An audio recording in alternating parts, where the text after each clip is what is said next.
Imagine for a second that you're holding a really high-powered electron microscope in your left hand. Right, and then maybe a massive deep space telescope in your right hand. Exactly. Two profoundly different tools, basically built to observe two entirely different realities. Yeah, I mean, historically speaking, physics has always treated those two realms like they're just completely different universes. Yeah. They just happen to be living side by side. Because if you look through the lens on your left, you are plunged into the quantum realm. It's this chaotic, jittery, almost totally incomprehensible world of subatomic particles. It is incredibly chaotic down there. Right, but then you look through the lens on your right, and you see the macro universe, Mhm. the slow, majestic, just incredibly predictable gravitational waltz of all these stars and planets. And for well over a century now, the greatest minds in science have just agonizingly tried to bridge the gap between those two things. The rule books just do not match up. No, they don't.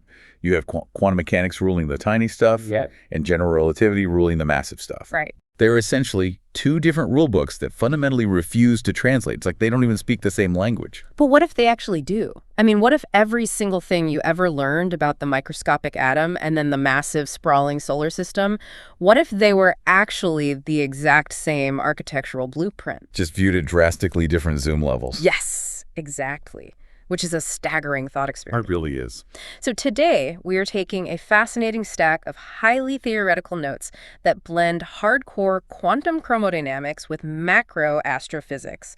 And we are going to attempt to read both rule books at the exact same time. Which is quite the undertaking, honestly. wow. Quantum chromodynamics alone is, it's the incredibly complex physics of the absolute smallest things in existence. Okay, let's unpack this because we are going on a serious journey with you today. We're going to travel from the invisible, unbreakable prison of subatomic quarks all the way out to the colossal gravitational ballet of our planets. And uncover a pretty mind-bending connection between the two. Yeah. But before we can even attempt to redraw the map of the entire universe, we have to understand those tiny building blocks first. We have to zoom all the way down into the atomic nucleus. Right. So if we look at the very center, the nucleus of a standard atom, we see protons and neutrons. Which we all learned about in high school chemistry. Exactly. And for a very long time, science thought those were the absolute floor of reality, like the smallest possible indivisible things. Right, like you couldn't break them down any further. But you can. They aren't the floor. They're actually composed of even smaller fundamental particles called quarks. Quarks, and there's a highly specific recipe to make them, right? It's not just a random jumble of quantum dust in there. No, it requires a very, very precise recipe. So a proton is perpetually made of 2 up quarks and 1 down quark. Up and down being the literal names physicists gave them. Yes, physicists have a fun naming sense. And a neutron is made of 1 up quark and 2 down quarks. That is their permanent genetic makeup. But to truly understand how they behave and why they bind together in those specific groupings of 3, you have to understand a concept called color charge. Which, to be absolutely clear to you listening, has nothing to do with actual colors. Oh, definitely not. Like, you wouldn't see it in a rainbow or on a paint swatch. It's just this quirky, slightly confusing naming system physicists came up with to describe a mathematical property. We are strictly not talking about visual light here.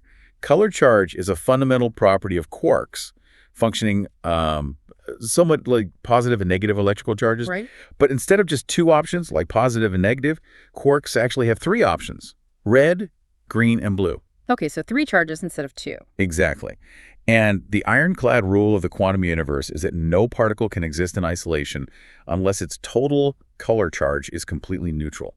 Which physicists call colorless or white. Right. So inside a proton, you have 1 red quark, 1 green quark, and 1 blue quark. And they combine in a way that just perfectly cancels each other out. Yes, becoming a colorless, stable entity. And you can never pull one of those quarks out to examine it on its own either. Like, they are completely locked in. That phenomenon is known as quark confinement. You just simply cannot isolate a single quark in nature. It's impossible. It's basically a microscopic prism. It is. And the mechanics behind this permanent imprisonment are actually what won the 2004 Nobel Prize in Physics, revealing a concept called asymptotic freedom. Okay, asymptotic freedom. Think of it like a wildly bizarre rubber band connecting two quarks. A very weird rubber band. Right. So when the quarks are super close together, just kind of resting against each other inside the proton, that rubber band is completely slack. They just bounce around, acting like entirely free, independent particles. They feel virtually no force at all when they are in that close proximity. But the second you try to pull them apart, that rubber band stretches. The tension builds. And unlike gravity or magnets, where the further away you get, the weaker the pull becomes. Right, gravity falls off with distance. Yeah, but with quarks, the further you pull them apart, the strictly stronger the force becomes. It pulls back with a violence that completely defies logic. And should you somehow apply enough energy to finally snap that rubber band, pulling them far enough apart to actually break the bond? Which would take an insane amount of energy. An unbelievable amount.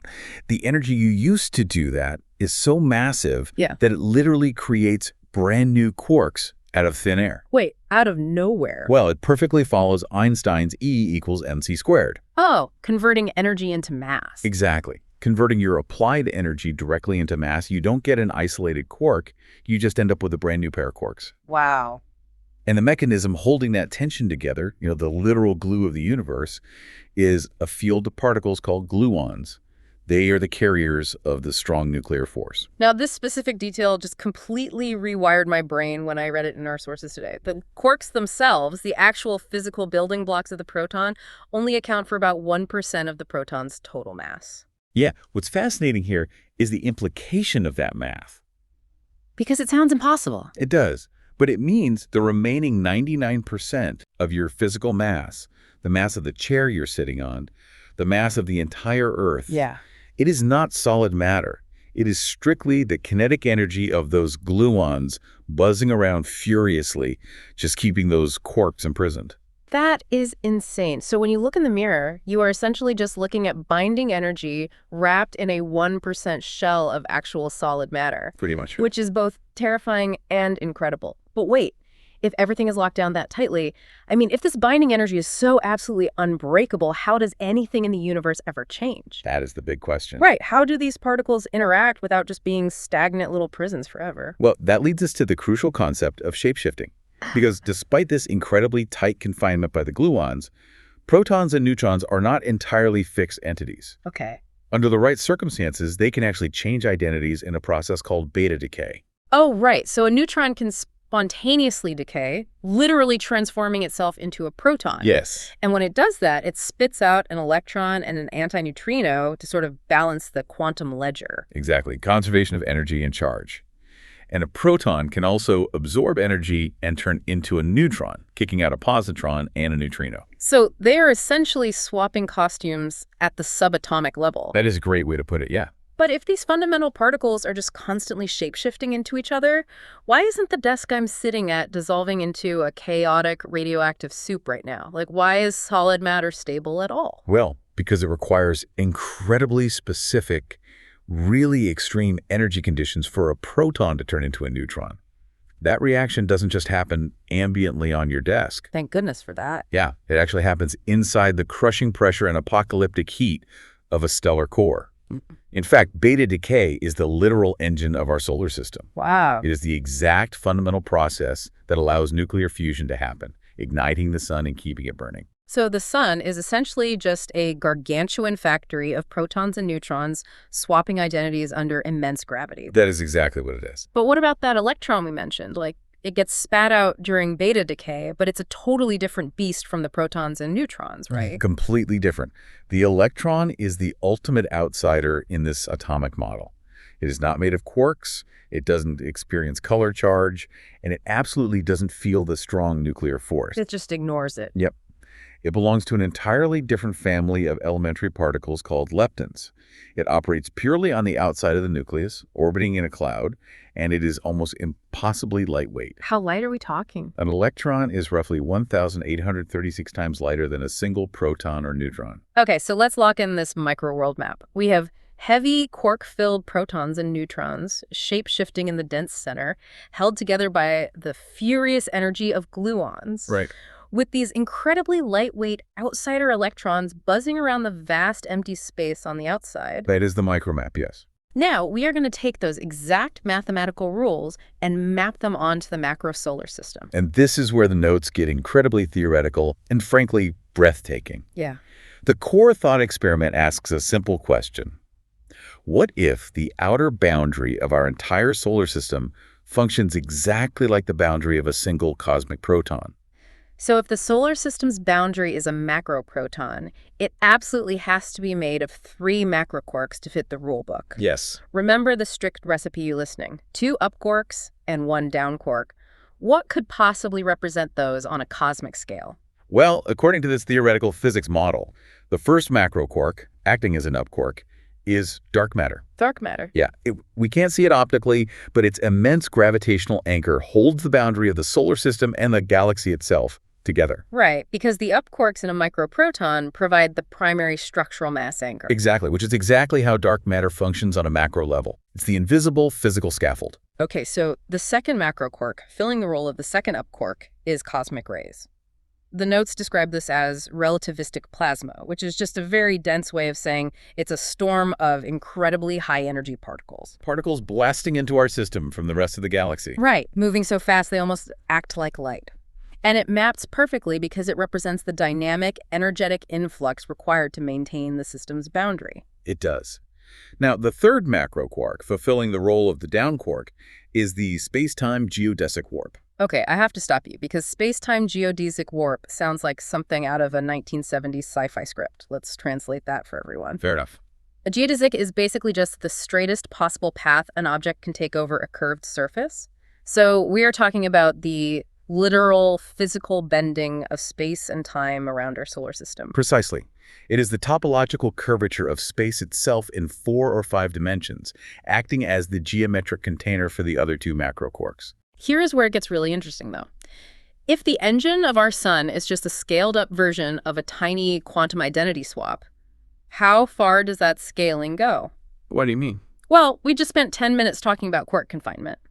We established it as an unbreakable law of physics that quarks are permanently trapped inside the proton. Yes. So how can we literally look up into space and detect these macro quarks? Like, we can measure dark matter's gravity, we can catch cosmic rays in detectors. How are they just scattered across millions of miles of space if they are supposed to be locked in a quantum prison? The answer to that lies in cosmic expansion. Okay. This is the vital structural difference between the micro and the macro. In the micro world, space is incredibly, impossibly compressed, so the strong nuclear force is absolute. The prison doors are welded shut. Because everything is so tight. Exactly. But in the macro universe, space itself has been expanding outwards since the Big Bang. That literal stretching of the cosmic canvas has ripped the quantum prison open. Oh, wow. The expansion of the universe has basically torn the doors off the hinges, allowing these colossal quark energies to flow across a canvas so large that we can actually measure and detect them. The universe is just a zoomed-in, blown-open atom. It is wild to think about. It really is. But if we're genuinely mapping the atom to space, we have to address a huge historical flaw in how we usually visualize this. Because since we were kids sitting in middle school science class, we've been taught this classic metaphor. The solar system model of the atom. Right. The sun is the central nucleus, and the planets are the electrons orbiting around it. It is a very convenient, easy-to-draw visual, but physically and mathematically, it is completely wrong. Why does that classic model fail so badly when we actually apply the math? It fails mainly because of the law of conservation of mass. If we want this blueprint to be mathematically accurate across both scales, we have to look closely at the properties of the particles. Right. Electrons, as we established, have practically zero mass. Furthermore, their primary function when they perform quantum jumps is to emit light and pure energy. And planets absolutely do not emit their own light. I mean, Earth doesn't glow in the dark on its own. No, it doesn't. And they certainly aren't massless. Jupiter is a colossal, unbelievably heavy, solid object. You can't just pretend a planet is an electron to make a pretty diagram. The math completely falls apart. Exactly. So in this new unified model, we have to redraw the map entirely. The planets are not the electrons. The planets are actually the neutrons. The planets are the neutrons. Think about the physics of it. Neutrons have massive physical weight, just like planets. Neutrons are electrically neutral. They don't emit their own energy or light, just like planets. Okay, that makes sense. And crucially, in an atomic nucleus, the neutrons act as the heavy structural anchors. They balance the angular momentum of the system, so the positively charged protons don't violently repel each other and tear the atom to shreds. Which is the exact role the heavy planets play. Their massive gravitational weight anchors the angular momentum of the entire solar system, just keeping the whole celestial family balanced and preventing it from flying apart. Okay, so if the massive planets are acting as the neutrons, that means the sun itself has to be the proton. Which fits the data perfectly. The sun holds roughly 99.8% of the physical mass of the entire solar system, consolidated right at its core. Wow. It is the massive central anchor, functionally identical to a proton in a hydrogen atom. But I'm stuck on a thermodynamic detail here. Earlier, we said electrons are the things that emit the light and energy. Yes. If the planets are neutrons and the sun is a giant proton, they're all just massive physical objects. Where does the actual sunlight come from in this model?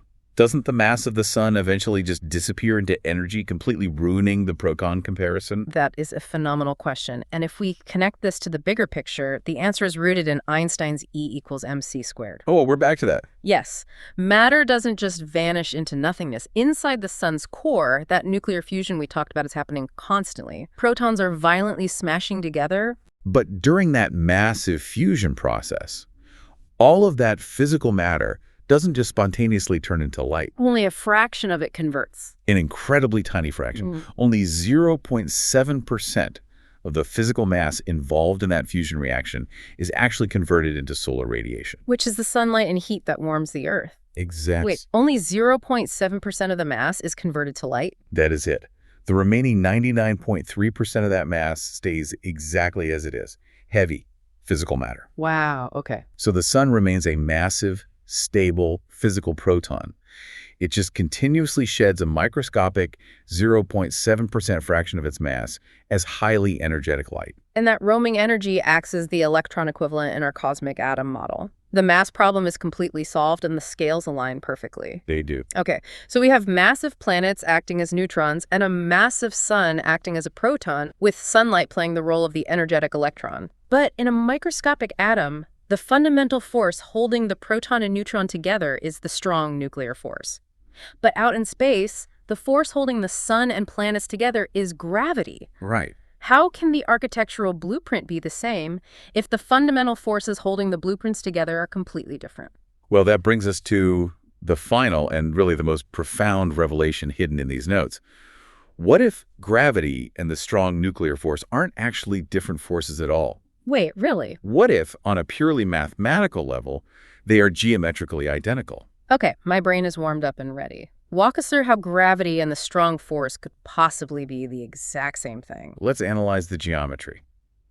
In macrospace, Einstein taught us that a supermassive object like the sun creates a gravity well. Right. It literally warps the fabric of space-time into a deep depression, like an invisible funnel, and the planets roll continuously around the curved edges of that funnel. Instead of the tired old bowling ball on a trampoline metaphor, think of those giant plastic coin funnels you see at a science museum or at a mall. Yeah, that's a good one. You drop a coin in, and it spirals endlessly around the curved edges of the gravity well, never flying off, then never quite falling straight down into the center hole. That is a perfect visualization. Yeah. Now, let's look at the microworld. Quantum physics tells us that the strong nuclear force creates what is called a nuclear potential well. Okay. It is a localized quantum depression where protons and neutrons get trapped together in a confined space. So the gravity well in space and the nuclear potential well inside the atom are essentially the exact same geometric shape. Geometrically, yes. Yeah. But there's a mechanical problem we have to solve here. If they are spiraling in a well, why don't they eventually crash into the center? Well, in the solar system, the planets don't fall into the sun because of centrifugal force. Like, their immense orbital speed keeps them pushed out against the curve of the funnel. Exactly. And in the atom, there are no orbits in a nucleus. Why don't neutrons just crush violently into the protons under all that immense pressure? Oh, right. Why don't they? Because of a fascinating feature called the repulsive core. The strong nuclear force pulls nucleons together relentlessly. But if protons and neutrons get too close, specifically, if they cross a distance threshold closer than 0.7 femtometers. Which is unfathomably small. Yes. The force suddenly flips its polarity. It violently pushes them away. It transitions from intensely attractive to incredibly repulsive. So in both the macro solar system and the microatom, there is a physical or geometric barrier that absolutely prevents the mass from collapsing into the center. They are held in this perfect, delicate suspension. They are. And this structural overlap isn't just some fun visual coincidence. A theoretical physicist named Juan Maldacena mathematically proved this connection in the late 90s. Okay. It's a landmark concept called the ADSEFT correspondence, sometimes referred to as holographic QCD. Holographic QCD. That sounds like a concept that requires 3 PhDs just to pronounce correctly. It is incredibly dense math, but the core concept is elegantly simple. Maldacena essentially discovered a translation dictionary between the two rulebooks. Right. He showed that the incredibly complex mathematics of the strong nuclear force, which operates in our standard 4-dimensional quantum world, is mathematically identical to the mathematics of pure gravity operating in a 5-dimensional curved spacetime. So what does this all mean? If you're listening right now and feeling like 5-dimensional math is a bridge too far, let's ground this with a visual. Good idea. Imagine you have a 3D object in your hands, like a solid cylinder. If you shine a flashlight on it from the side, its shadow, projected onto a 2D wall, looks exactly like a flat, solid rectangle. Right. But if you take that same flashlight and shine it from the top down, its shadow on the floor looks exactly like a flat circle. A rectangle and a circle, two completely different shapes, governed by completely different rules of 2D geometry. But they are actually the exact same object. They are just a single 3D cylinder projecting its shadow into a lower dimension from entirely different angles. Yep. So what Maldacena is saying with holographic QCD is that the strong nuclear force and gravity are basically just two different lower dimensional shadows cast by the exact same 5-dimensional object. That is the absolute perfect way to understand it. They look different to us because our instruments are observing them across vastly different scales and dimensions. But at their core, they are the same fundamental force. That is just incredible. The quantum glue that is currently holding the very DNA in your cells together, basically preventing the atoms in your body from flying apart, is geometrically the exact same force tying the Earth in its orbit around the sun. Wow. We have scaled all the way from a microscopic distance of 0.7 femtometers up to the billions of kilometers at the icy edge of the solar system, and the architectural blueprint holds perfectly. It is a stunning, perfect symmetry of reality. The universe isn't some chaotic, disjointed mess of different rules for different sizes, It's a fractal. A fractal, I like that. It just repeats its brilliant design at every conceivable scale. Which leaves me with one final lingering thought for you to take away today. Oh, based on where this logic naturally leads, I think I know where you're going with this.